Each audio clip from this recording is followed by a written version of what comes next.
Because I actually think women are more common sense based than men give them credit for. I feel like if you actually give a girl like something reasonable and they can't argue with it, they'll 9 times out of 10 they'll go with it. I think it's more so with the guys who don't really have like a clear, concise answer. That's when a girl's like, all right, I could probably manipulate how he thinks because he's not really sure of himself. Whereas as a guy where I know who's just like, no, we doing A, B, C, D. A lot of girls be like, oh shit, like okay, I'm with you. You know, women definitely like surety, assertiveness, and like pretty much a plan. Like tell, okay, hey, we going out at this time.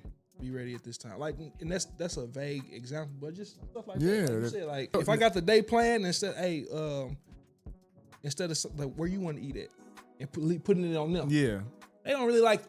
Women don't like thinking. No offense, women. Women definitely don't like to think when it comes to when they with their man.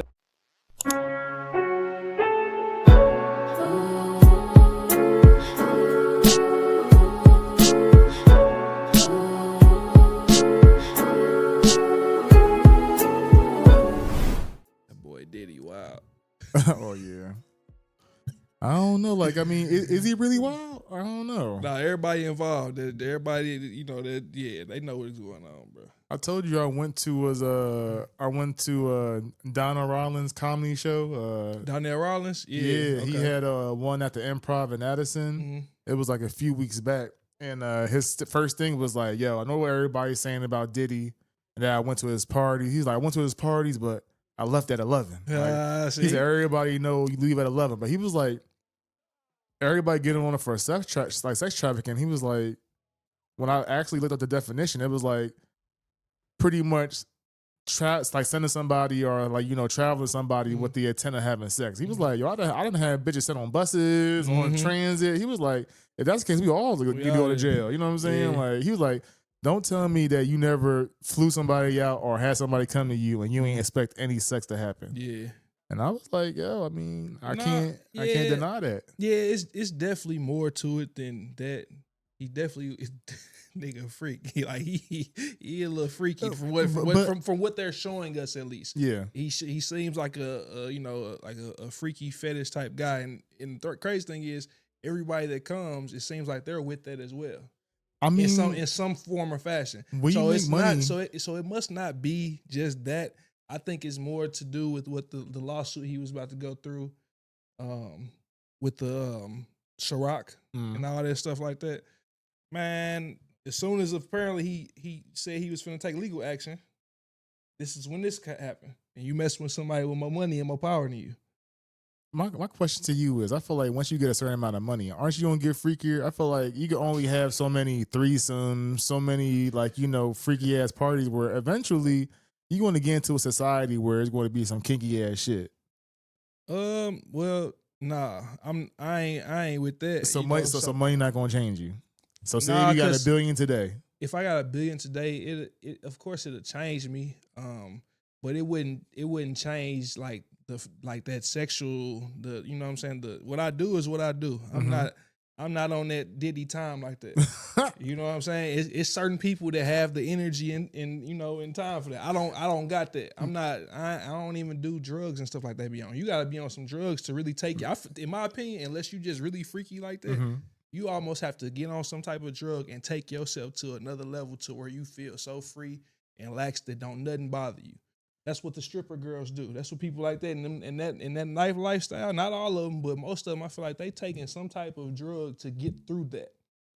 Maybe Diddy was Amon at one time, and life just took him toward that path. Man, Diddy a freak, bro. I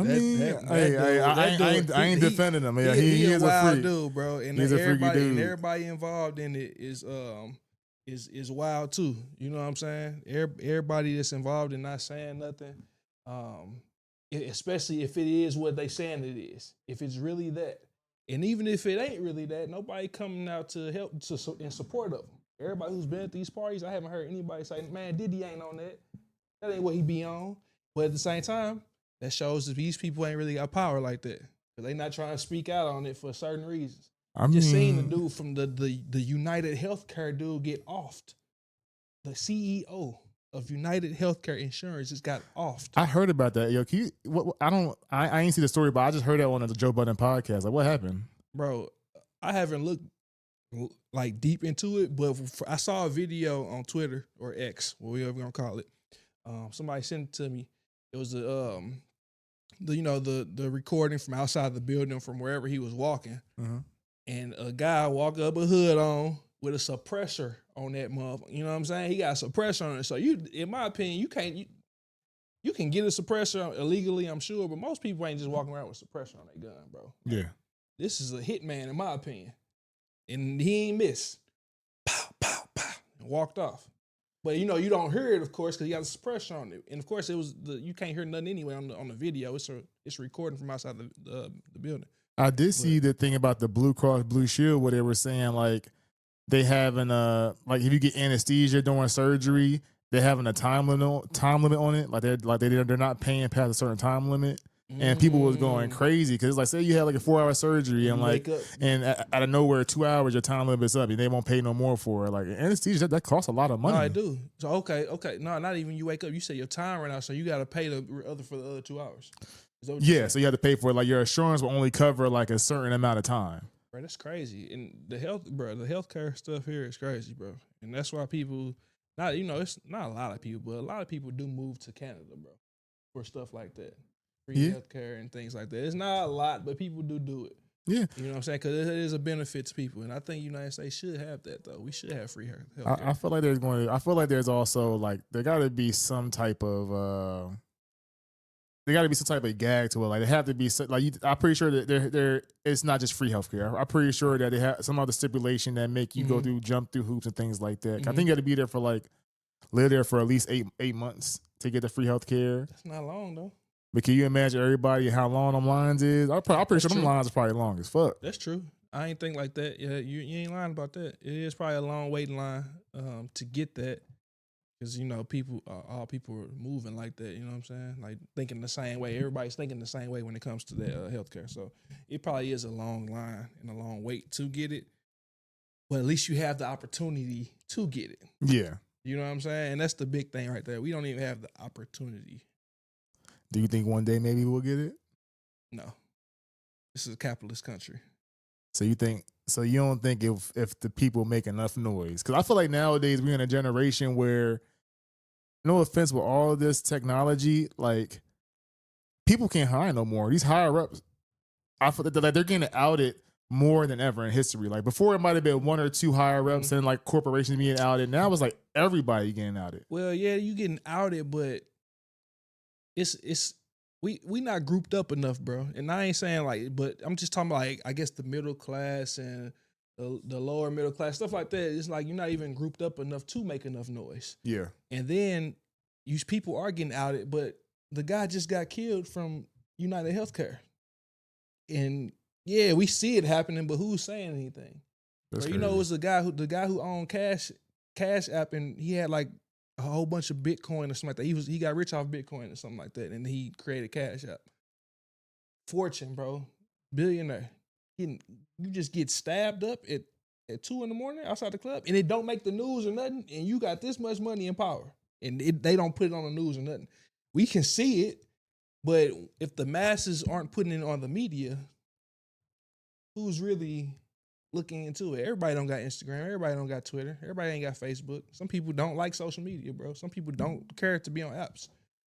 So everybody isn't seeing it. So if you're not putting it in front of the masses that way, where most people watch the CNNs, the NBCs and stuff like that, the ABC to get your news and stuff like that, where nowadays we probably look at our phone to get our news, but still people out there that need that to even get that. Okay, yeah, let's come together. Let's make some noise. But at the same time, when you got so much power, and this is a capitalist country, you can cut so many people water off. And I'm saying that both ways, literally the water and the water, you can cut all that off. A lot of people going to be silent. A lot of people going to be silent and not say anything because they have that fear of getting cut off or, getting put down, whatever. Yeah, people don't have integrity no more. Facts. I mean, it just boils down to that. Like, I always be saying, like, a lot of people will fold when that money's gonna be in the room. Like, not everybody's gonna go and take the right route. Like, come on, man. Like if nobody knows what goes on behind the door, and you had a decision, 9 times out of 10, most people want to fold and fall under the pressure. Most people, Probably 9 out of 10. I mean, I feel like everybody has folded under some type of pressure at some point in their life, bro. It's normal. It's human. Everybody ain't just, you know what I'm saying? It's a learning experience when it comes to stuff like that.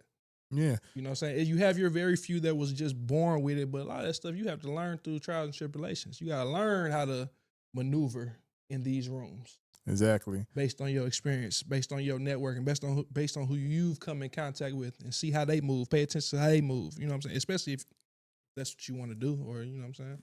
All right, let's start this podcast off, man. I like how this started. It's your boy TravTheRealist, and this is, if you don't mind me asking, in this episode number 4. I got a special guest, my boy Amon, all the way from STL. He pulled up on me. Yeah. Hopefully he come up on a few more episodes. Let's get my boy. Oh, we gonna be here. We gonna be here. Yeah, let's get it. Yeah, let's clap it up for my boy. Yeah. Okay. Yeah, so like talking about integrity and things like that. I got to bring up your boy Drake. My boy. Well, let me rephrase it in a few stages. All right. So, are you up to date with the whole Drake situation with UMG, blah blah blah? With who? With UMG, like he's suing like his company that him and Kendrick is under. Okay, is it the thing where he's suing them for, I guess, AI and like AI, spins, getting exactly. extra spins, and that's how he went? Okay, it's all of that. And when we talk about integrity, I hate it because we in the space of hip hop. You throw a punch, I throw a punch. But at the end of the day, people were saying like, regardless, if Drake wins this settlement, he's a winner overall because he got the bigger bag. And my whole thing is like, I understand that, but I feel like we live in a generation where people just care about the results more than the means of getting the results. Facts. And I feel like back in the day, people used to actually care about how you got what you got. Like, it used to be like, if you got money in a whole ass way, you was consider that. You know what I'm saying? But nowadays, it's just like, hey, I'm winning, who cares? So for me, it's like, how do you think that compares in hip hop? Like, do you feel like Drake owes anybody anything, or do you think, you'll do the same thing? Well, do I feel like he owes anyone? I don't feel like he owes anyone anything, personally.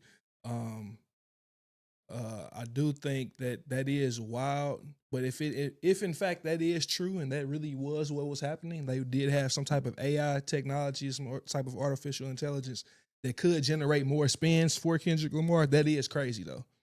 That is crazy. But at the same time, it's like y'all are in the middle of this so-called beef. Okay? Y'all in this so-called beef that y'all using to go back and forth lyrically and stuff like that. And I personally think if Drake wasn't getting demolished like he really was, he wouldn't even have done that. If he was winning, he wouldn't have even cared to even look at that. But since the song Not Like Us, bro, because I was staying away from it, honestly, because I was like, bro, I'm not finna fall. Bro, I don't care what them dudes really talking about. But then it did kind of pick up steam. It pick up steam and breasts on your timeline every time you look at your timeline. So I'm like, all right, bro, let me see what it's talking about, bro. And he did go at him. You know what I'm saying? So I think Drake low-key, he's feeling the way about that, bro. So he's taking all measures to try to get some type of lick back. And he's in his feelings right there because Drake been the dude for 15 years, bro. He been that guy for 15 years when it comes to hip-hop. And you got somebody who just took so many shots at you, bro. People been taking shots at you for years, but nobody ever did you like this. And people on his side. People now finally calling you out for the so-called F-boy that they saying you've been. So my whole thing with the AI thing. So do you know on Apple Music it tell you like the top 5 people you listen to? Yeah. It had Drake as number 3, and I tell you, I haven't played Drake at all this year. He had 3? Yeah, but it said it was like Kendrick, Jordan Ward, and it was like Kendrick. No, there was Drake at number 3, and I'm just looking at it like, I probably heard like, first person shooter, like the diss songs he had against Drake, but against Kendrick, but it wasn't like that. So when I see these like AI numbers or this forced push, I'll be feeling like, yo, Drake, you in bed with Apple yourself. Yeah. I feel like they're putting you in these top 5. I'm seeing him in all these top 5s. I'm just like, yo, like, no offense, you didn't drop like that this year. And for me, you wasn't really hit. Whether he was doing this on purpose, and like I heard like he's trying to hold back some of the hits so he could be like, yo, like if you don't give me like what I want, I'm gonna make sure like this music game is not going to be hot no more.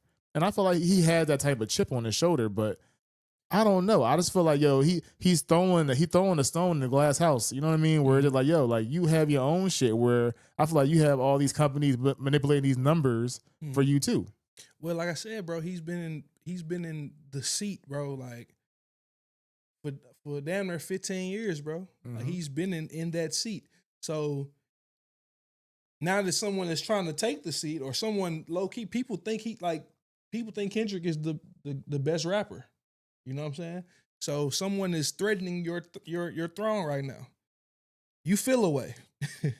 You know what I'm saying? Whether we agree with it or not, and I feel like that's a natural feeling too, for him to feel some type of way. I've been the top dog for 15 years. Now somebody is threatening my throne, bro. Oh, I ain't never had to scramble like this. You know what I'm saying? And granted, it's messed up because I guess he's being emotional about it, but ain't none of us been in that position, bro, to where you've been the top dog in something for so long, bro. You've been getting all the glory and praise, and now people are turning on you and turning you into the villain when you've been the hero for, like I said, 15 years, bro. No, that's you true. Came and took over Lil Wayne throne. Wayne was everybody's favorite rapper for at least 7-8 years, maybe. Yeah. He had a little run, and then Drake done held it down for, bro, literally since probably like 2012 almost 15 years, bro. So to piggyback off that, why do the people from down south, Midwest, and East Coast not like Kendrick music like that? Because it has a LA sound. And put it like this, bro, it's crazy. Nipsey is my dog. Nipsey was one of the few LA rappers or West Coast rappers that didn't really have a West Coast sound to me. You know, when I hear sometimes Kendrick, it kind of sounds like an E40 bop. You know what I'm saying? Like a little, I don't know, bro. He has other stuff, but I be seeing online, people be like, yo, nobody play Kendrick out here. Nobody say put that Kendrick on. And no offense, like me and some of my groups, I ain't gonna lie, me and Miles, like we might be like, yo, you listen to that new Kendrick, X, Y, and Z. So there are people here and there, but I feel like in totality, like, no offense, a lot of these subsections of the world don't really listen to Kendrick like that. But also look at this though. We're at a time now where the newer generation and even some of our generation, bro, like we're at the time where a lot of people aren't trying to really think and use their mind. And Kendrick makes you think when he's rapping. He makes you like really visualize in a deeper way than robbing, shooting, killing, what I got on. I got the Louis, you know what I'm saying? That's the simple mind stuff. A lot of people want to hear that. It's fast paced. You know what I'm saying? It's they talking about a lifestyle that most people want to live in a sense. Whole time they really not living it like that. Most of them, some of them are, but it's very few. I think most of them just talking about it because they're trying to get to that point. And I ain't mad at that. You talk about it because I know you're trying to get to that point.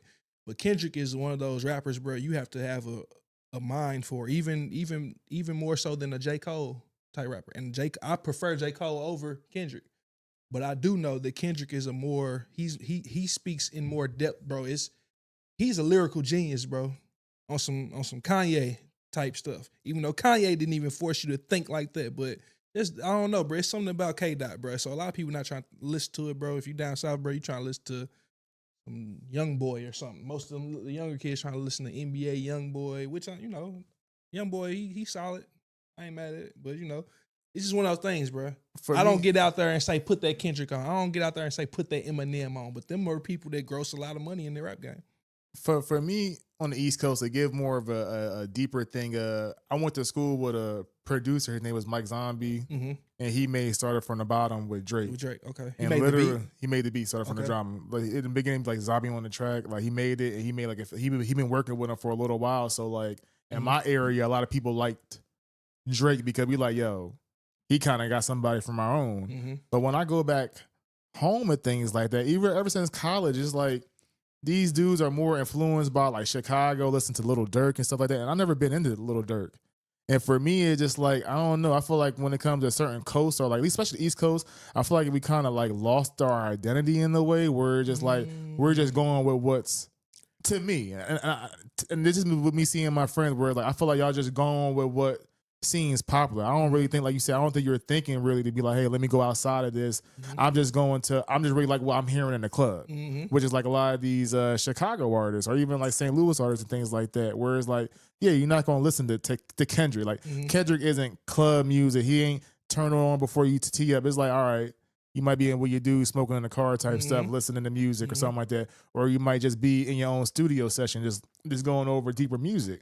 And that's why I just think, like, for me, when I go back home, I'm just like, yo, why are y'all so influenced by, like, Chicago or like, drill music? And for me, I kind of feel like that sound is getting played out, personally.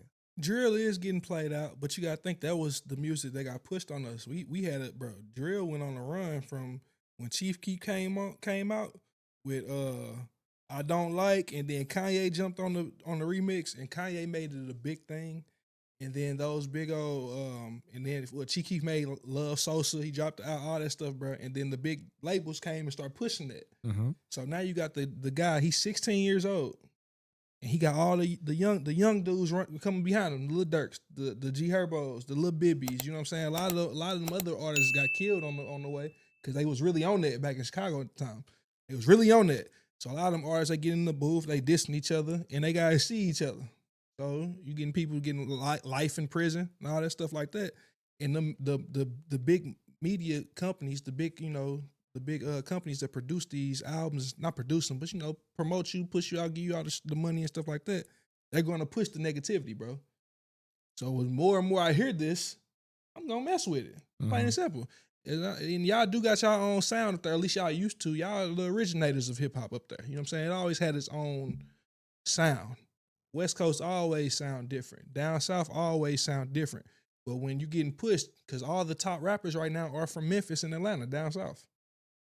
Yeah, that's true. Or from Chicago, like you said, or from Chicago. And me being from St. Louis, I'm in the middle. I get a little taste of all that. And all low key it be sounding hard. But St. Louis on fire too right now though. With the female rap, shout out Sexxxy Red, shout out Blakeyana. You know what I'm saying? Smino just dropped yesterday. Shout out Smino. Smino album hard, That's bro. He just dropped I last day. I just listened to Smino album. Smino Something album like hard, Nirvana. bro. No, yeah. I've been playing it the last 2 days. Well, since yesterday, nonstop. So I'm about to say, like, y'all always had like a little foot in the game. Whereas like for me, no offense, nobody is popping from New Jersey since Fetty Wap. Like that was like the last person that was like that's hot. crazy. I did not know he was from Jersey, bro. I thought he was like a Miami dude or something like that, bro. Like he was the last person, and that's the thing about Jersey. Like when somebody get popping, like we all just hop on and be like, oh, thank goodness. But like since then, like nobody has been. Like we was hot like in like the early 2000s and stuff like that. But New Jersey to me is almost like a chameleon state. Like South Jersey takes on Philadelphia identity. North Jersey takes on New York identity. So it's just one of those things where it's like we haven't really found our identity. Like we lost the damn Nets. Like, you know what I mean? Like we don't got nothing to our name right now. That's crazy you said that because we lost the Rams. Yeah. You know what I'm saying? So I get what you're saying as far as that. And I know people always crack on, like if you're from St. Louis and you got some partners from different cities, they always crack on you about Nelly. Yeah. You know what I'm saying? Oh, yeah, I got Nelly. You know what I'm saying? But whole time, Nelly is one of the highest grossing rap artists in history. People can talk their stuff about Nelly. Yeah. And he did set us up with a little sound. Chingy came along. We had the Jaquans and stuff like that. They all had a sound, the Murphy Lees. But we had a little span where it wasn't no hard sound. And of course, we had our locals. And I wasn't really big on the locals at the time. Is it Hitman Holla from St. Louis? He is from St. Louis, but Hitman low-key got on from the battle rap. Yeah. You know what I'm saying? And he did his thing with that to where he got the Wildin' Out stuff. He got the Wildin' Out from Nick Cannon, and they kind of put him on, and he doing his thing. Hitman doing his thing, bro. Shout out to him. But now it's a new sound. The women are kind of doing it. Like I said, the Sexxxy Reds, the Blakeyana, the Big Boss Vet. I don't know. No, I don't know what's Sexxxy Red. Who the other girl? Who are they? Blakeyana. So Blakeyana, she just got on, and actually she's my girl cousin. Okay. So they she on though. She doing her thing, bro. I low key think she just signed, bro. So shout out to her, bro. She doing her thing, bro. She been on tour. Sexxxy Red and took her on tour a few times. I think she done been. I low key think she had like not performed with Moneybagg Yo, but was on one of his shows, a few shows, maybe when he came to St. Louis or Memphis, something like that. And then Big Boss Vet, she from St. Louis too. I think the biggest song she got is like the Little Pretty Girls Walk Like This. Okay. That's her. Okay, You I know know what I'm that saying? song. I know So that song. she got on. Them the three hitters right now in St. Louis. The three women. They the ones that's hitting right now. And then Smino, of course. Smino holding it down for the fellas. But Smino got his own lane though. That's what I was gonna say. So I was gonna ask you, what lane do you feel like should represent St. Louis? The Smino lane, or I guess the Sexxxy Red lane? Like they're both two different lanes, but Well, it's one person is bringing a lot of notoriety to you, but there's one person who literally is like a one in a lifetime type of artist in Smino. he is a one in a lifetime artist. But like I said, the major labels, they don't push that type of stuff. We know he hard. Everybody, if you're really a real music head, bro, you know his music is good music. He's not talking about robbing and killing. He's giving you stories. He's low key singing. He got some soul to it, and he rap, and he can rap. Like he really can rap, bro. He has his own sound. Like to me, it's just different. And I can relate to it being that, you know what I'm saying? Like I don't know him, but we Y'all grew up in the same area. Yeah, I was gonna say that. That's one thing I can say about St. Louis is like, I don't know, like a lot of people in St. Louis, but everybody I do know, y'all tell me about so many people before they pop off. Like I knew about Smino before he popped off and things like that. And I was just like, wow, I never knew St. Louis had so much talent until I actually lived out there. Cause I was just like, everybody was like, oh, Nelly, Chingy, ha ha ha. Then when I went out there and I was like, oh, there's actually a culture out here that is like deeper than all of that. Yeah, bro. And Smino, I wish they would push his music more. Cause even when he come back home, when I do hear about him going back home, I never hear about it being the bigger venue. He always sell out. Don't get it twisted. But it's not at the big venue like maybe a Sexxxy Red. Yeah. Because he's not getting pushed like Sexxxy Red. Like I said, people don't have that mindset now to even want to listen to that. Most people. Because he still get his spins. Like people really mess with Smino music, bro. Cause like I said, it's good music. It's good quality too. Like it's not no low vibrational BS. You know what I'm saying? It gets you, it's a little feel good music, all that. You know what I'm saying? So I appreciate Smino music, but he's not one of the top artists I listen to either though. Just being real. But I can listen to his music and I can credit it and I know when it's good. So who is Amon listening to right now? So who do I listen to? Like honestly, bro, I'm at the point, and excuse my French, but I'm at the point where I don't want to be hearing shit sometimes. Yeah. Like real talk. Sometimes I don't want to hear nothing, bro. Drive home in silence. Drive home in silence, bro. Damn. Like sometimes, bro, I be needing to get my thoughts right, bro. And a lot of the music I do listen to, or I like to listen to, is low vibrational. And I know that. So I don't like to pollute myself with it. But, you know, it'd be time like, hey, I want to hear Future. I want to hear Moneybagg.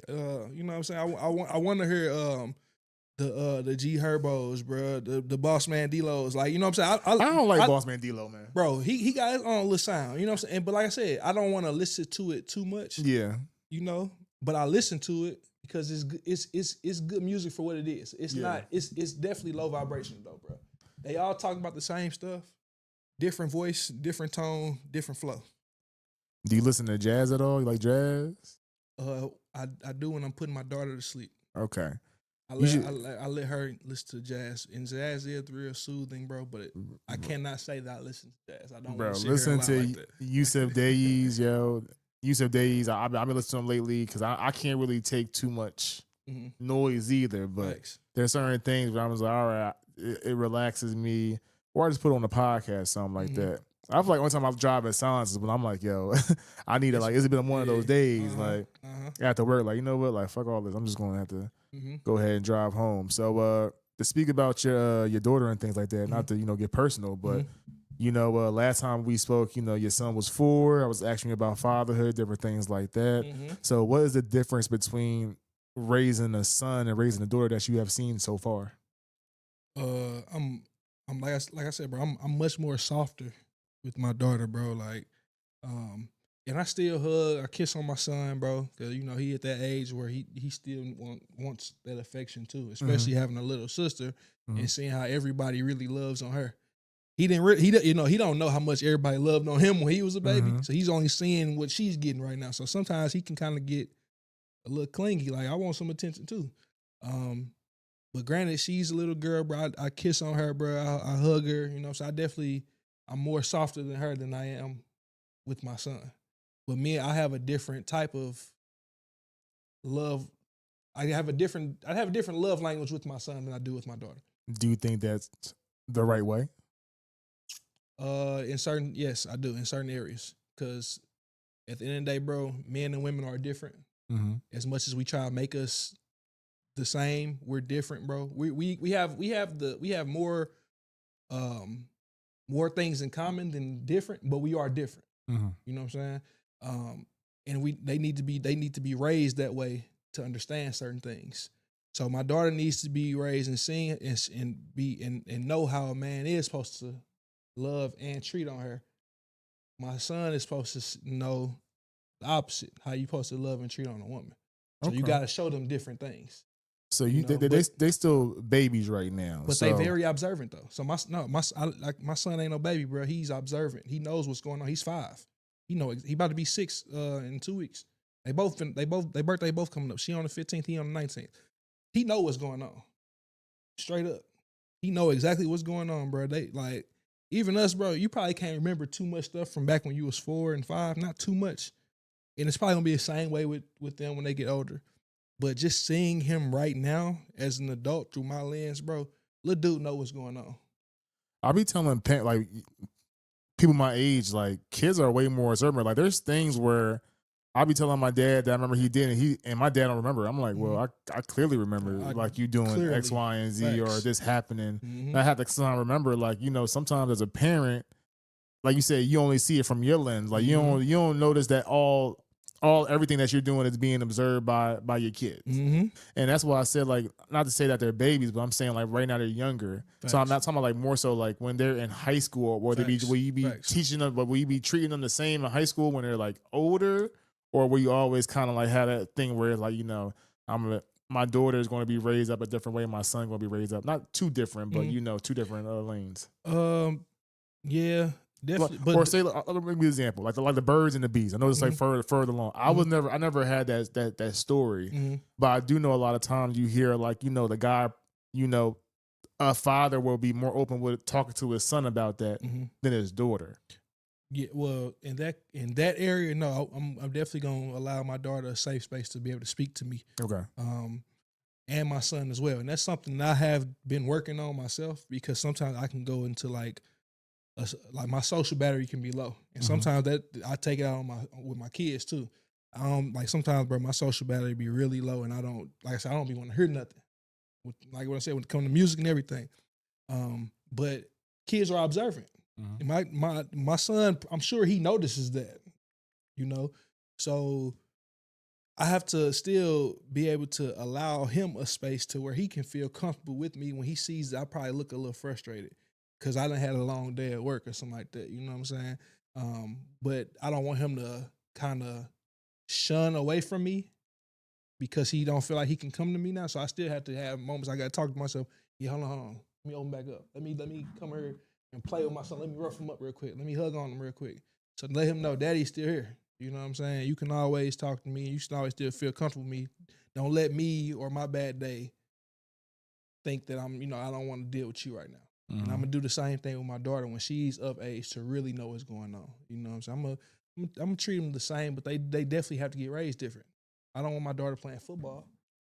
So it's definitely different. But what if she wants to do, like I be watching this father on Facebook, and his daughter's like into mixed martial arts, but she's like a beast. Like she be beating up boys and girls. Like what if like your daughter was like, hey Dad, I want to like try that out. Are you going to be like, you know what, I want her to only kind of do girl sports, or will you be open to her doing like different things? Well, football, she's definitely not playing. Okay. So I don't care if she say, Daddy, I want to play. We're not doing that. Because in my opinion, I don't mind watching women play football. I don't. I actually think it's kind of hard. Actually, we know Tammy, she play. I don't mind it, but I don't see any really like real longevity in it. You know what I'm saying? Mixed martial arts, you can take that really throughout life in a sense. You know what I'm saying? And it's always useful. Mixed martial arts helps you mentally, physically, and it helps you control your emotions in certain areas. You know what I'm saying? So that is a difference. So I guarantee that girl you was just telling me about, the guy who has that daughter, I guarantee she's probably the most disciplined child that you come across. Yeah, she like us. Like it be so adorable. I feel like I'm getting old where I be like adorable and shit like that. But it's like, you know, she go to shake a boy hand and he do it too hard, and she be like, ow. Then after a while, she be like on the ground choking him out. Yeah. You know what I'm saying? So she still like, you know, has that femininity to her, but she also has that discipline where it's like, yo, I feel like as a father, you know, like I know my daughter can protect herself if she's out in the world. And I think that's a big thing, is just knowing that you prepared your child for what's going on outside. No, and that's the, like I said, that's one of the benefits of martial arts, bro. Self-defense, confidence, you know what I'm saying? Being able to pay attention, bro, and discipline, bro. And confidence is everything with kids. Like if you have a kid that's confident, bro, they can do whatever. It's things that a lot of kids have self-doubt. And you'll never know why, because, you know, it's hard to get that out of a kid. And I was, you know, we all were kids at one point, bro. There was times when I dealt with self-doubt. I ain't tell nobody, though. But I didn't know how to tell nobody, and didn't nobody ask either. You know what I'm saying? So that's another thing. Ain't nobody ask. Yeah. We got real life going on. That's how, you know, that's how parents thought back in the day, at least. We got real life. We got bills to pay. What you complaining for? Why you feel away? You don't pay no bills. You wake up, you eat, you go to school, and you come home. Like, what are you complaining about? And I kind of miss those days, man. We miss them days, but at the same time, parents now we're more aware now. So a lot of parents, even my parents now, they're more aware now. So they even act differently with their grandkids in their area. Ask more questions. Why you feel like this? Like, you okay? Like, what's wrong? How you, like, just more stuff like that. Not saying that they didn't do it with us, but it wasn't a point of emphasis. You were in a child place. They didn't do it with me. I'm just saying. But like, that's what I'm saying. I'm just laughing, like, yeah. But yeah, I ain't get it either. But I'm just saying, not that people didn't do it back then, but I'm just saying it wasn't no point of emphasis though. Bro. Yeah. You come home from work, bro. Back then, a parent come home from work, bro. What? I'm not. What? But also, I've had this long day dealing with these. No. Go outside. Go do something. But I also feel like if you look at the totality of it all, I think parents was more in the kids' lives back in the day. They wasn't? They were. Yeah. Because I feel like nowadays, like, you know, a parent might be in the house with a kid, but they like you're different. Like, you just told me you and your son was practicing basketball today. Like, that's dope to me. Like, you're not just giving your son an iPad and being like, hey, have that for the rest of the day so I can have my peace and quiet. And that's why I see a lot of times, like, these parents are getting this technology to kind of like pacify their kids so they can have peace for their long, stressful day kind of thing. Where back in the day, no offense, being 31 now, I don't know how my mom put up with my bullshit. Like, she would work 12 hours, pay all these bills, like feed us, and had to deal with a badass son. And I don't know what my sisters put her through, but I ain't gonna lie, I used to do stuff for no reason. No reason, bro. Where it's just like, now I'm older, I'm just like, yo, like, what was wrong with me? Like, I had no real responsibilities or issues, so I didn't have the right to, you know what I mean? Yeah. And you only get that as you get older. Like, a kid is not going to know that, but it's just so interesting nowadays that I see people complain. I'm like, yo, my mom did so much and I never really seen her complain. She might have an upset face or, like, you know, lie down for a few minutes, but my mom never complained about motherhood or, like, you know, sacrificing. Like, she sacrificed. Like, you know what I'm saying? Like, all right, I can't get a babysitter. Oh well. I got my kids this weekend. It is what it is. Where nowadays people don't have a babysitter weekend. They just like, my weekend is ruined. Or they take their kid with them. Yes. Straight up. Exactly. They'll take them with them, man. And it's wild. Like, that's why I'm like, you know, to me it's just interesting where I feel like nowadays, like, I don't know whether these, and I'm not saying all, but what I see is I feel like people kind of take parenthood like a job where it's like, I got 8 hours, we're with my kid, and then I need 8 hours to myself, where it's just like, nah, if you having these kids, it's like 24/7. Yeah, bro. To piggyback off what you said, bro, my mom was like that too, bro. My mom sacrificed. I never once seen her complain about you know what I'm saying, being a mom or kids and like that. And granted, there wasn't no social media around at the time, and social media, bro, plays a big part in everyone's behavior. From ages 5 to age 65. Most people are on the same algorithm, bro. Like, honestly. So we all being influenced by similar stuff. And it makes you want to do certain things. And just being honest, bro, that's really what it is, bro. You see something nice, it just look beautiful, bro. A place that you've never been to or never knew existed, bro. You see it on the internet. Bro, I want to go there. That's how you start thinking. I want to go there for vacation. Like, I want to see what it's about. You start looking stuff up because now you you seeing what somebody else do. It's so the world is so influential now, bro. And that goes from the age 5 to my son, who I don't want. Like I know you said, I took him to play basketball today. But this time his papa bought him a cell phone. My dad bought him a cell phone. He has an iPad, so he does have technology, bro. Real quick, did that make you mad when your papa bought him a cell phone? Did that make you mad at all? It did, but it didn't. I Okay. ain't get mad about it. Because I always felt like I can control it. Okay. So I'm not mad at it. I appreciated it. Mm-hmm. But to go off what you were saying about it, am I mad about it? And I don't think you really mean being mad. I think it was more so like he did it without really consulting you, kind of thing. He let me know. It wasn't like he ain't let me know. It wasn't like he ain't let me know. Okay. He told me he was finna do it. And it was really like one of his old phones, like one of his little older iPhones or whatever that he still, had. It was still on or whatever. Or maybe he got it cut on, I don't know. But he gave it to him. He asked me if I cared. Honestly, yeah, my pops like that, bro. My pops he don't really, when it come to my kids, he don't step on my toes like that. Okay, so some parents people, he needs a phone. He be like, my mom, they both they ask, bro. They don't just be doing stuff. But if it's something like for the grandkids, they will just do it. Like if it's something outside of like a cell phone, some type of technology, like the kids need something they want to help, they gonna do it. You know what I'm saying? Like. Same thing with my girl mama, bro. She be on it. Don't play. Like when it comes to their grandbabies, bro. And I appreciate that. Because without them, bro, a lot of that stuff would be much more hard. Because and not saying that we can't handle it our own, because we do, but the extra, the support system, bro. Support systems are very, very important, bro, when it comes to raising kids, bro. Yes. It's very important, bro. Like you need support systems when it comes to raising kids, bro. Cousins are important. Like all that stuff, the big family, bro, that stuff beautiful, bro. And it's very important, bro, because it helps with the child's, social development. A lot of these kids nowadays are single child homes, bro. A lot of kids now are getting born just off one night stands. There's a lot of single kids, and for what I heard at least, bro, I know people that were single childs, bro. It's kind of boring. It's not fun. No, it definitely. That's why for me, it's just I don't know. I feel like if I have a kid with a girl, we gonna have to stick it out. And I know it's easier said than done, but that's why I'm so picky now, because it's just like if I'm gonna procreate with a girl, I'm at a point now where it's like I'm not having sex with you if I'm not going to Very intentional. you know what I'm saying? Like I'm very intentional with what I want to do and what I need out the situation. Mm-hmm. Nah, yeah, bro, we at the age that's where we gotta be, bro. Men and women, bro, we have to be very intentional at this age, bro. Cause we're not getting no younger.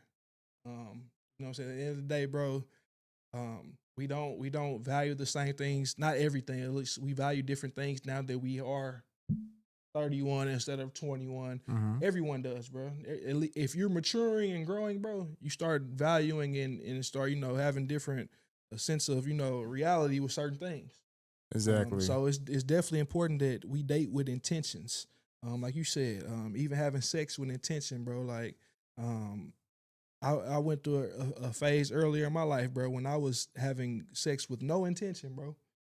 And that stuff is kind of damaging to you in a sense. You know what I'm saying? Dealing with making these like senseless connections. Not senseless because every relationship is meaningful in a sense, but without the intention behind it, though. Exactly. And it kind of damages a friendship. So it's like, okay, you could have just been friends with this person and left it there, and y'all would be cool. But now that y'all have become intimate, bro, now it's kind of like damaged relationships. Now it's kind of damaging you in a sense, because now you done soul swapped with so many people, bro. And I really believe that.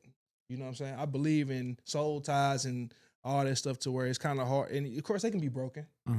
It's not always, but sometimes that it's that's why I'm gonna teach my son different, bro. We can't be out here just slanging it to every woman, bro. Straight up, bro. So being a dad, like, how do you find time for Amon? I mean, I find time for myself, bro. But it's hard. I'm not gonna lie, simply because, as a dad, bro, like everybody requires a lot from you. And I personally feel like people require more from the father than they do their mother, because that's mama. Like mama can always do wrong. We not gonna question it. You know what I'm saying? And because that's mama. Mama brought us into this world. You know what I'm saying? That's how we think about stuff. But dad, you gotta be on your square at all times. You know what I'm saying? Because everybody looking at you different. You supposed to be the alpha in the house. So so the time to myself, I really get that when my kids sleeping. You know what I'm saying? And I ain't mad at it, bro. That's life, bro. My dad did it. You know? And you gotta make positives out of that. You gotta be able to enjoy that time with your kids, bro, and your family and all that. You know, so I try to make it the best time as I can with my son. That's why I like taking him to the gym with me. You know what I'm saying? That's why I like taking him and keeping him involved in some type of activity to keep, because, you know, as a young boy, that testosterone starting to grow. Like, I just got out of school, but it's been raining all day. We ain't go outside for recess. I got energy I need to burn off. You know what I'm saying? Like, so he be coming home sometimes, hey, daddy, let's work out. He 5 years old. And then when he do that to me, that means, okay, hey, did you have recess today? He's like, nah, we ain't go outside today. Miss, I ain't certain, but Miss O, she said we can't go outside of recess today because the weather, you know, it was cold or it was raining, something like that. I'm like, okay. He asked me to work out. He ain't really ran today. He ain't sweat. He a young boy with testosterone. He needs to be active. And that's why, in my opinion, bro, at our time, when we was coming up, you outside. You burning that testosterone. Like, whatever you do, you getting active outside. No matter if you outside by yourself, you 10 blocks, you 10 blocks somewhere else, you just be home by the streetlights at that age. You know what I'm saying? Like, wasn't nobody worried about you. You can go outside. Wasn't nobody worried about nobody. Kids getting snatched. And granted, that stuff was happening back then. Does he have his, like, a good group of friends yet that you know of? Or, like, has he made his group of friends yet? He don't have a group yet. Or, like, one or two. I'm talking about, like, you know, you ever have, like, your first friend kind of thing. Yeah. He, my partner, L, his, let me say, first friend would be his cousins, my sister kids. They in Houston right now. So those are his first, like, friends. Like, what about what's his name? I forgot his name. Damn, he a photographer. He a boy. L. Yeah. Yep. So my sister, she had her daughter in March of 2018. My son was born in December of 2018. So this same year. So my niece and my son hella close. And then my sister also has a son right above my niece, a year older than her. So he just turned 8. My niece just turned 6.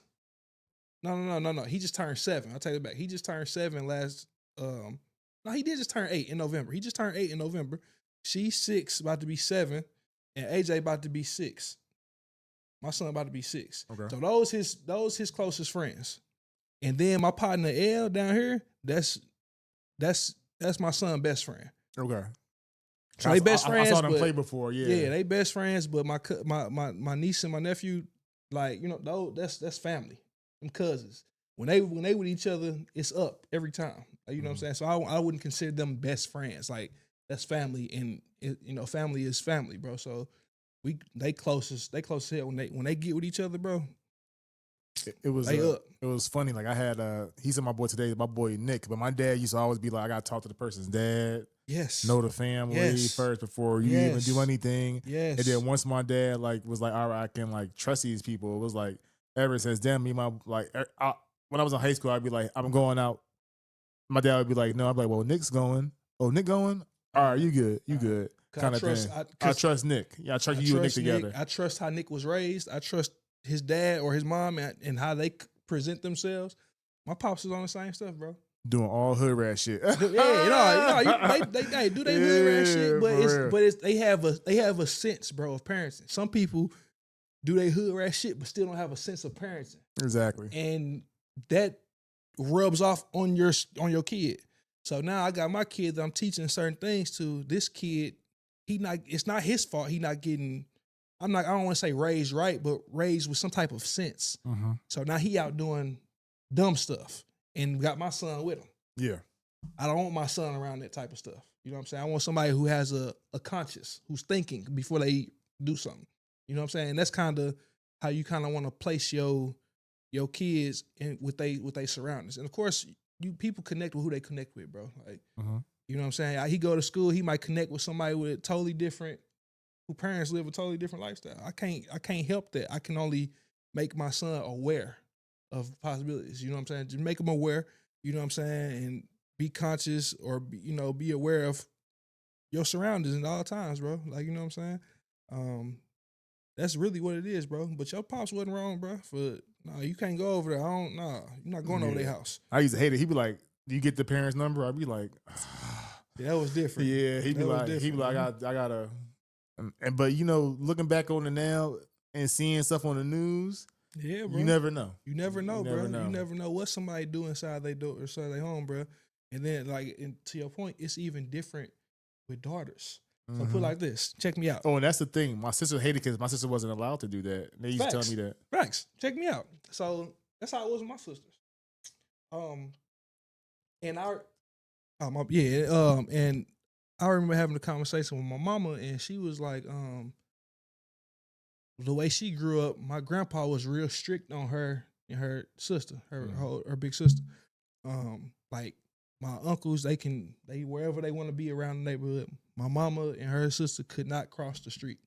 Top my grandpa was really on it, real strict, bro. Like, no, y'all girls, y'all not doing it. So when my mama was of age, when she started having kids and she got my two older sisters, like she was like a point where, well, dang, I was raised in such a strict environment. I want my daughters to experience stuff that I didn't experience in a sense. Like I want them to have a little bit more freedom. My pop's like, hell no. You don't know, your daughters, they friends, they got older brothers. And since the beginning of the time, older men be messing with younger girls, bro. Since the beginning of time, bro. They gullible. And not saying that I've indulged in it. I'm just saying like that's it's not like it's uncommon. You saying in play, I used to be like in middle school seeing dudes in cars, grown as hell, pull up, grab pick up the girls. I'm like, yo, what is going on? Facts. So my pop said, no, my daughters is no. They friends can come over here. They not going over there though. They got older brothers, they got older cousins. It's always over there. Hell no, my daughter's not going around there. And the daughters can get lured in by an older guy. And at that age, I feel like the girls probably feel like, oh, I got this older dude trying to talk to me. Oh, I'm popping.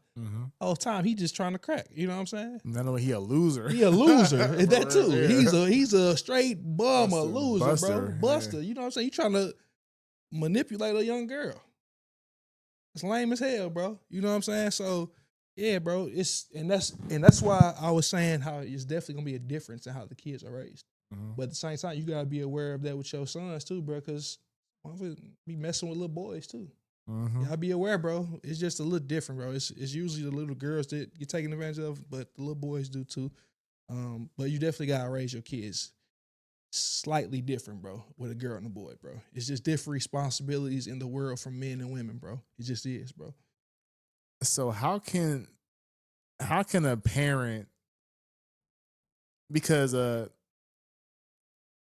I'm seeing some more so in the kids and like on my family, like they don't want to go outside and be like, they want to be inside, play the games or do different things, but like going outside isn't the thing no more. And people would try to say is because there are predators out there, but no offense, there was always predators out there.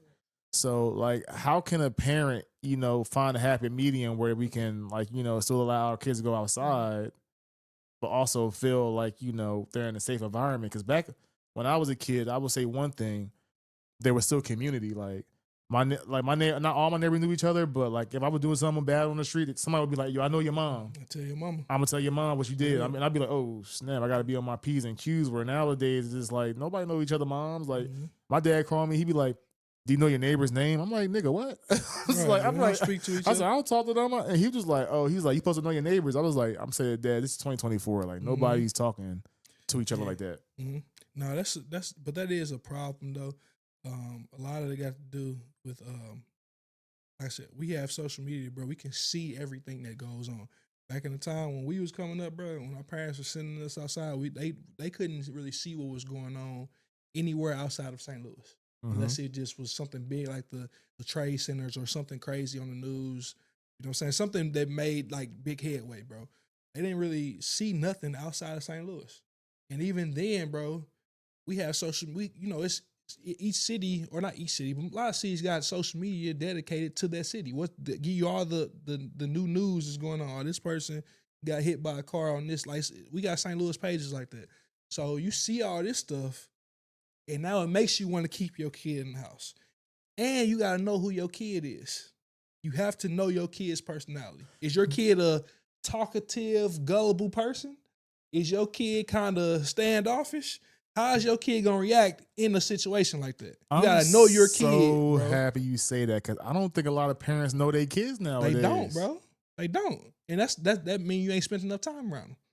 You know what I'm saying? Like, you want to definitely try to, I don't want to say influence, but you want to steer your kid in the way you think is best. You want to steer them down the road that you think is best, and then at a certain age, you let them. They got their wings. You know you got a conscience now. You know exactly what you want to do, and even if you don't, you're an adult now. This your life. I put you. I guided you as best as I could from what I know and what I was taught. Do with it what you got to, son, daughter. I'm always here for you. You know what I'm saying? But it's just one of those things, bro. Like, people don't know their kids, and if you do know your kids, that's the kind of part where you're more gracious to let them go outside. Because you know exactly, okay, I understand how my son or my daughter would handle themselves in this situation. I know they on 10, they real alert. If it was ever a time when they did feel a threat, they will run or scream or go, or they got phones at this age, they're gonna call, like something like that. You know what I'm saying? Like, but then some kids are not, they don't have that mentality yet, or I don't want to say a street mentality, but just a social awareness mentality. Like, you have to understand your surroundings, and some kids get it at 4, some kids don't get it till they 12. It's all about your environment and what you have experienced, bro, and it matters what your parents have experienced. Because whatever your parents are experienced, they 9 times out of 10 taking it out on you, not in a bad way, but they're trying to prevent you from that same experience if it was a negative one. You know what I'm saying? That's very important to know your child, bro. Like, you have to really observe your child, bro. Like, it's very important. All right, so this is my last question. So, what would the Amon today tell the Amon 10 years ago? Invest in Bitcoin.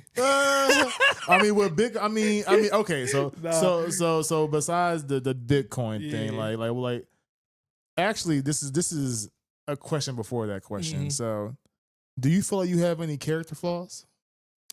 Yeah, for sure, bro. I'm very aware of myself, bro, and and accountability is a big thing that I've definitely been working on, bro. Like, can you give an example? Of what? As accountability being a character flaw?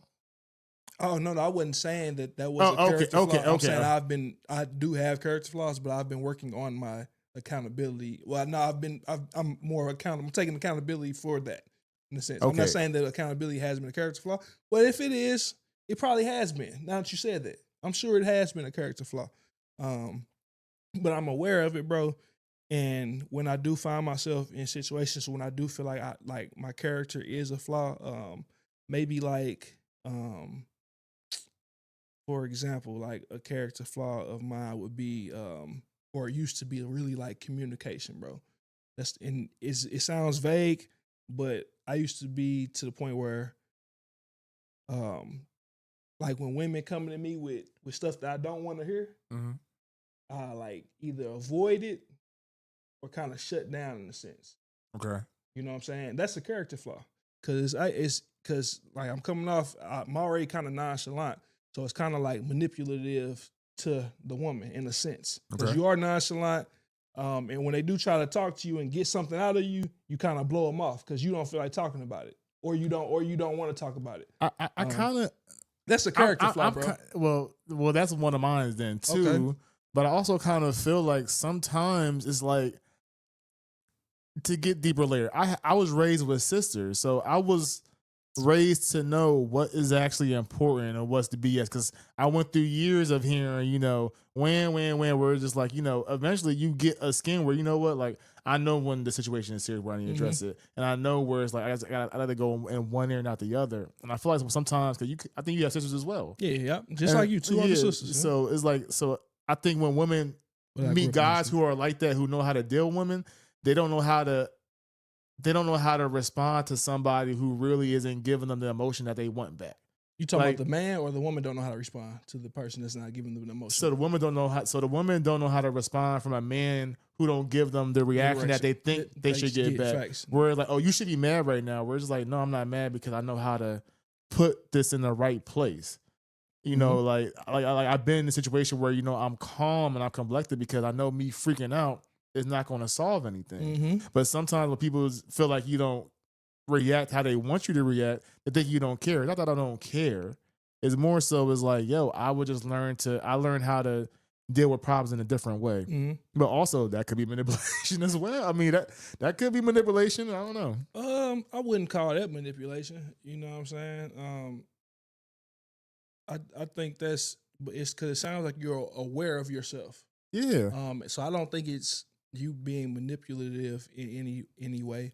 Now, if somebody takes it as that, who can say that they're wrong for taking it as you're being manipulative? I don't think so, but I can't say that someone else might not think that. Well, I also feel like before I couldn't really articulate how I felt. Like I articulated it pretty good with you, but I feel like before a woman, I was just like, yo, like you making it bigger than what it is, rather than me being like, yo, I was raised by, you know, giving the actual, because I actually think women are more common sense based than men give them credit for. I feel like if you actually give a girl like something reasonable and they can't argue with it, they'll 9 times out of 10 they'll go with it. You know what I'm saying? I think it's more so with the guys who don't really have like a clear, concise answer. That's when a girl's like, all right, I could probably manipulate how he thinks because he's not really sure of himself. Whereas as a guy where I know who's just like, no, we're doing A, B, C, and D, a lot of girls be like, oh shit, like, okay, I'm with you. You know what I'm saying? Where it's like, maybe we do this, and you'll be like, you know what? I'm gonna take it into my own hands. I'm gonna take advantage of it. Yeah, you actually hit that on the head, bro. Because women definitely like surety, assertiveness, and like you like pretty much a plan. Like okay, hey, we going out at this time. Be ready at this time. Like, and that's a vague example, but just stuff like that. Like you said, like, bro, if I got the day planned instead of like where you want to eat at and putting it on them. Yeah, they don't really like. Women don't like thinking. No offense, women, but women don't like thinking for when they what they win. That's just how it is. Facts. You know what I'm saying? Like, so a lot of that's a big thing too, bro. Women definitely don't like to think when it comes to when they with their man. When they with their man, they don't want to think. When they with everything their man. on you. So everything on the man when you with your woman for sure. So for me, I think my character flaw was I think I was always scared of the spotlight. You know, I think, and I even look back at when I was like a kid. Is that a character flaw? Yeah, I think so. Because sometimes when like you have a gift and you're not sharing it or doing it, I feel like you kind of like. I feel like, I mean, how can I explain it? So for me, I remember when I first started playing basketball, I was horrible at it, but I wasn't horrible. I used to get a lot of boards and stuff like that, but I was always scared to take the shot. Like I would be right underneath the board, and I wouldn't throw it back up. I would always pass it back out to the star point guard because I always kind of wanted to be like the side character. So it's almost like I wanted to give somebody else the story where it's just like, you know what, like just take the story. You know what I mean? Where it's like you miss a lot of opportunities when you just pass the ball to somebody else or you just waiting for somebody else to assist you. Whereas like, you know what? I always feel like when I'm around certain people, they tell me about the light that I share. And I feel like, you know, when you don't know that you're a light, that's a disservice to everybody. You know what I'm saying? Especially to yourself. And for me, I'm starting to realize is like, you know, I can be in the spotlight. Do I want to be there all the time? No. But I do feel like there's certain situations where you have to put yourself out there. Like with this podcast, you know what I'm saying? Like, I have to show people the professionalism, everything before I get out there. You have to show somebody that it's possible before they can do it. It's almost like I can go back to coaching. Like you care more about what somebody who did it before. Like Deion Sanders to Travis Hunter. Travis Hunter went to Colorado, followed Deion. He was like, yo, you've been where I wanted to be at before. And I know you're going to guide me there. You know what I'm saying? And Deion, he ain't trying to be the star right now, but he knows like, hey, I've been there. I did that. And I'm going to show, I have to show it. So for me, it's like, if I want to, you know, produce shows for other people, if I want to, not say create stars, but I kind of do want to create stars that I know, people that I think are talented, or at least help push them to the next level.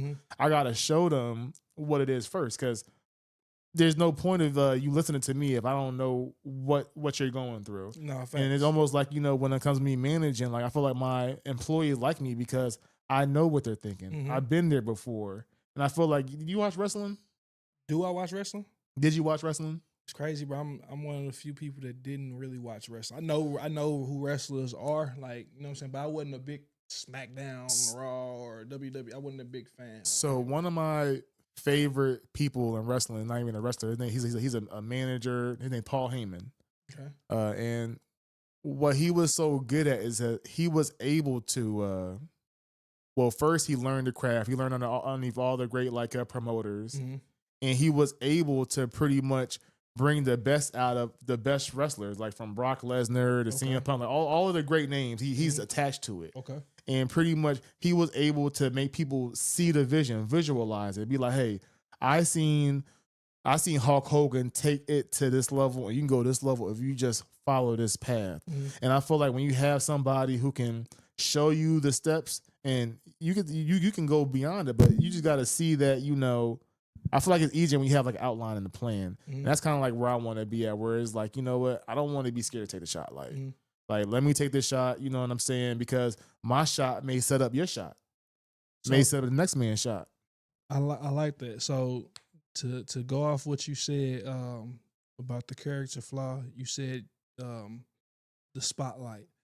And in my opinion, I personally don't believe that's a character flaw. I believe it was just something with your confidence. And who knows what it was, because we all go through something in life where our confidence is shot, and you don't know how long it's gonna take to get it back, bro. You don't really know what is needed to get it back as well until you actually go through it and get there.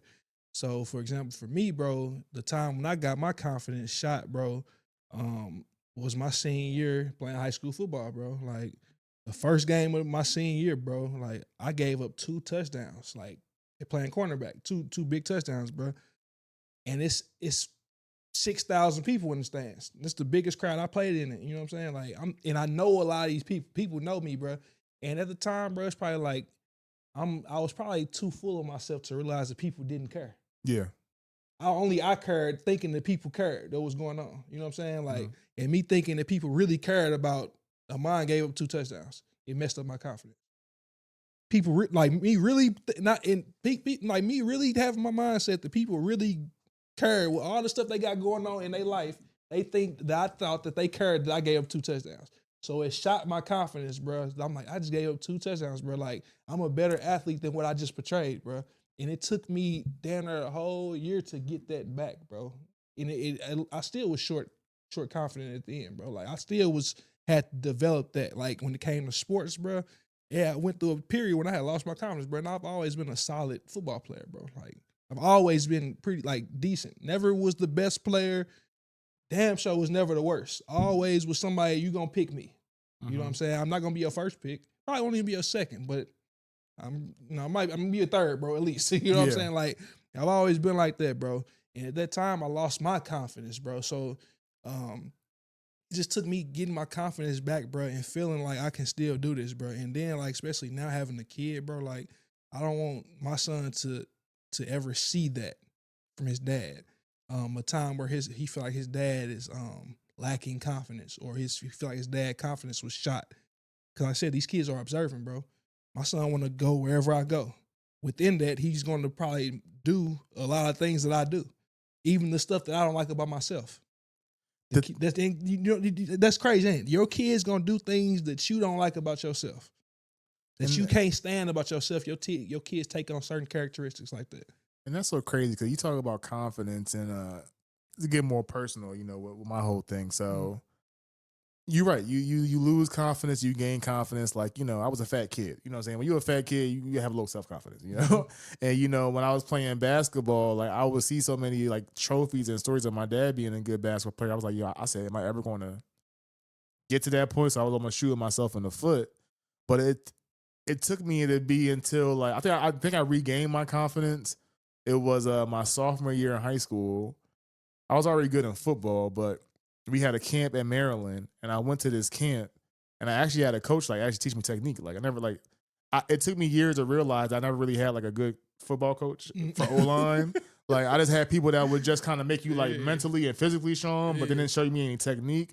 But this camp, the dude showed me technique that kind of like literally like carried me through my whole football career. And I'm like beating everybody in 1-on-1. I'm like gaining my confidence. Whereas like, you know what? I'm not just nice locally. I'm like nice. You know what I'm saying? Yeah. So then I started getting like, you know, a bigger head. But, you know, life humble you in different ways. And recently I gained a lot of confidence. I have like a lot of confidence now. And I went back home and my dad was just like, man, you look amazing. Like you really looking good. And he told my sister that. And I'm like, yeah, I said I do look good and whatever. And he was like, oh, well, I wish you'd be a little bit more humble about that. And I was just like, do you know what humble even mean? Like humble just means being less of yourself. And there's certain things like that where it's just like, for me, when I look back on, I don't know what my family even realizes that, where it's just like humbleness can kill confidence. And I'd rather my child be confident, or somebody might think they're cocky, than them be humble and feel like they're less than themselves. Because the definition of humbleness is feeling less of yourself. No, but you know, I didn't want to like, you know, drag it out with my dad. You know, my dad old school stuff like that. But it's certain things like that where I can have flashbacks where it'd be like the moments where I was feeling myself. Somebody would be like, "Oh, you need to humble yourself," rather than, you know, I might go see other people where it's like, you know, gas. You might.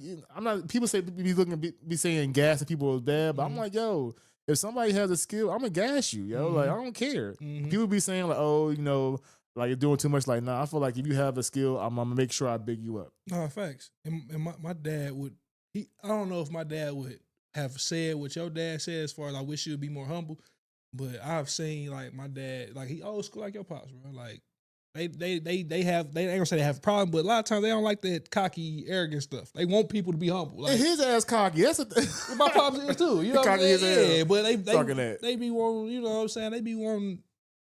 I guess when you get some type of praise, or when you're getting some type of praise, they want you to be humble with it. Head down, yes. Yeah. But you know what I'm saying? And I guess that's the issue. But we're in a time now where, like, to go back to the social media stuff, people post their wins.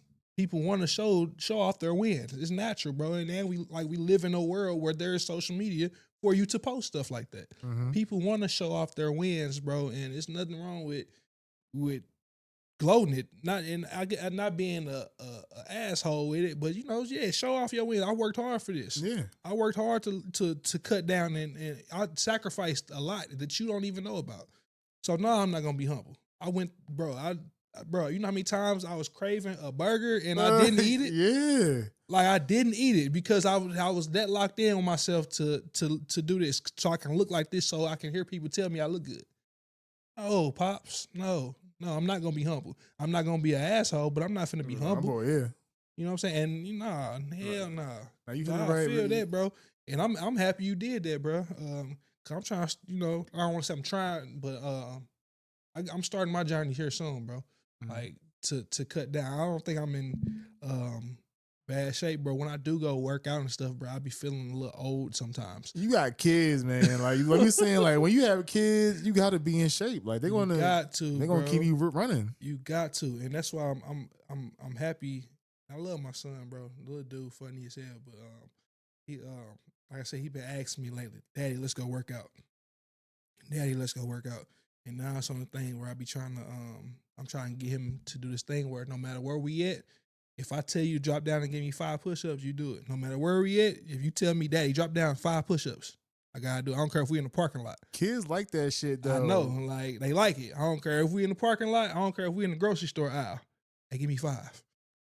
All right, Daddy. All right, I don't care. We walk into the car. Hey, Daddy, it's 5.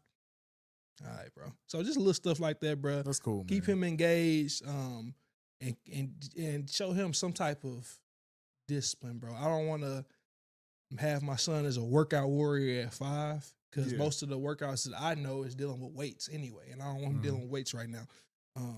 But it's good to teach him some type of discipline in that area so he knows that working out is important. And like I said, I went through a phase, bro, when I wasn't in my right space mentally, not on no crash out of crazy stuff, bro. Like, going through depressions like most of us do, bro. You know what I'm saying? To where I didn't want to work out, bro. Like, I tell myself I'm gonna go work out and don't do it. That's a sign of depression to me. Like, you telling yourself you feel gonna do something, and then as soon as it come, bro, you find a reason not to do it. Mm-hmm. And then start gaining weight. But then I had lost like 13 pounds, bro. I had got up to like 250. I ain't never been that, you know what I'm saying? Like, because naturally I'm not that, you know what I'm saying? I've always been like slim, but you damn near what you at? You know what I'm saying? You know what I'm saying? But you play O lineman, bro. You know what I'm saying? So it ain't, it's you, and you look good, like you said, bro. You know what I'm saying? You slimming down, you cutting that off. But I got up to 250, bro, and I had lost 13 pounds, bro. I'm still working, bro. A lot of stuff got to do with me just eating more clean, bro. That's the main thing. Eating clean, bro, and eating at the right times, bro. Supposed to eat probably 3 hours before you go to sleep. Probably shouldn't eat till probably like 10 o'clock, maybe. Like stuff like that, bro. Getting 8 hours. I know it's hard to get 8 hours sleep, but it's important to get your sleep as well. It's very important. It's very important. But you definitely don't want to eat before you go to sleep. No. Especially nothing heavy.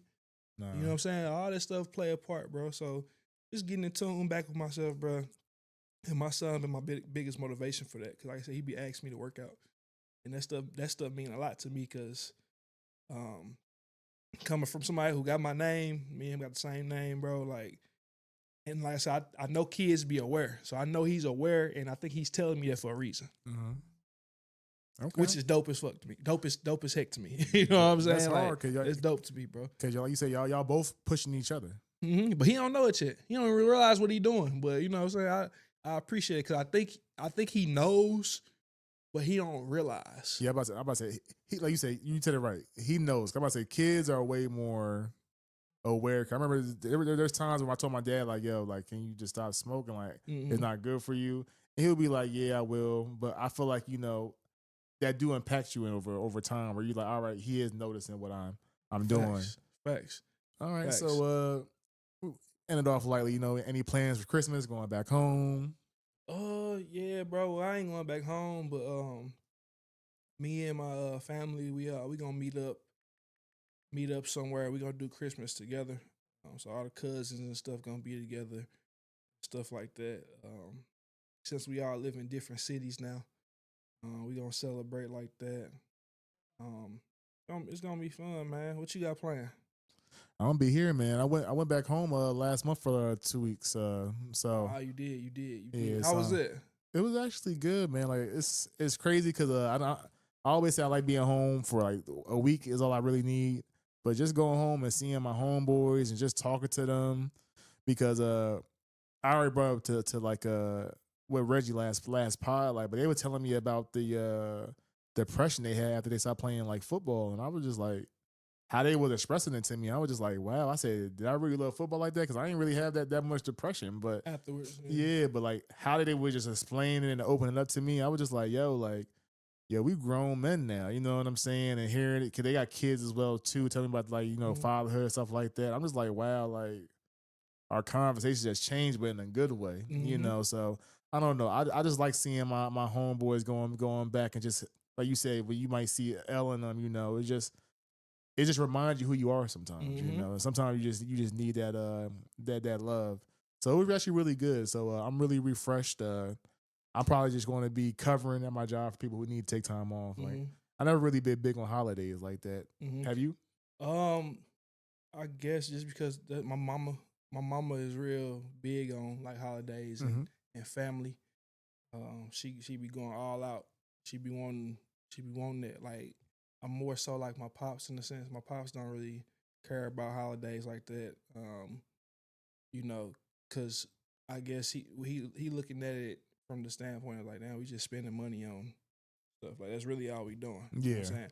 When my mama, on the other hand, she looking at it as like memories. Yeah, memories. Forget the money. This is memory. We gonna, you know what I'm saying? This is all love.